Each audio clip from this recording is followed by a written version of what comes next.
There have been some very exciting news in the world of watchmaking lately, with Citizen, Swatch, Yema, among others, releasing some quite nice and attractive models.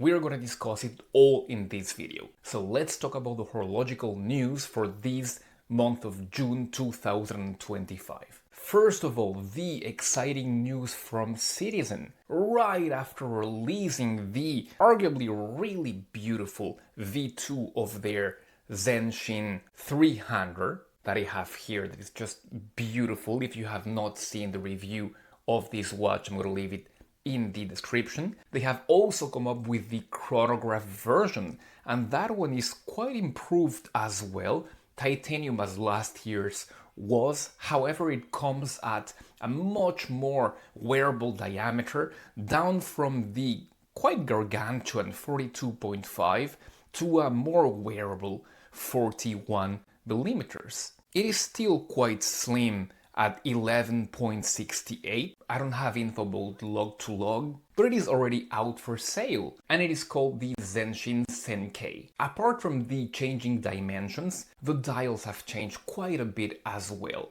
Gone are the mineral textures of last year's model, enter the grid patterns in white, black, green, and blue. Notice also that the two main oversized counters at 9 and 3 have the same colors as the main dial. It is only the smaller second counter at 6 that has a contrasting color. The bracelet also changes. Gone is the protruding middle link of last year's model. Enter the female link, which might make it even more wearable. 100 meters water resistant, an eco-drive module in there, and a quite high price of $650. However, in Europe it's going to be 470 euros, and in the UK 450 pounds. It is Duratect coated. Although I preferred very much this year's 300, I don't know about the Chronograph. The dimension reduction is a welcome change.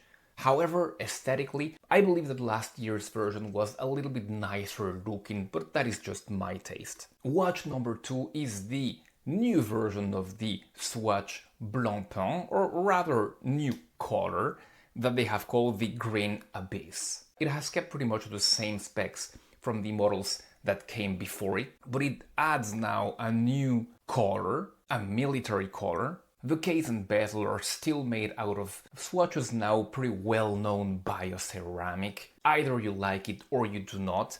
And inside it you have the Swatch System 51 with its totally respectable 90 hours of power reserve. Remember that this is fully machine-made. As usual, the watch is 42.3 millimeters in diameter, and the water resistance is 50 fathoms, so around 90 meters. On the exhibition caseback, they have put a nudie branch. Of course, the two-piece NATO is going to be made from recycled fish nets with bioceramic pin buckle and loops.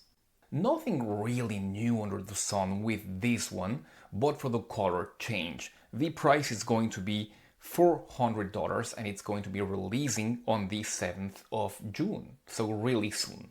The other novelty from this week comes from France and is the Yema Granvelle. This beautiful and refined timepiece comes with Yema's own CMM20 movement, which is a beauty to look at, developed in-house, and only 3.7 millimeters in height and a precision of -3 to +7 seconds per day. Quite a great technical achievement, this one. The caution case is 39 millimeters in diameter, with only 8.6 millimeters in thickness, and that is thanks to that very thin in-house movement, which also provides 70 hours of power reserve. Note the refinement of the coin edge sides, which are apparently inspired by the arches of the Palais de Granville in Besançon, France, where the brand is established. However, this watch is more expensive than I would have wished to, coming in at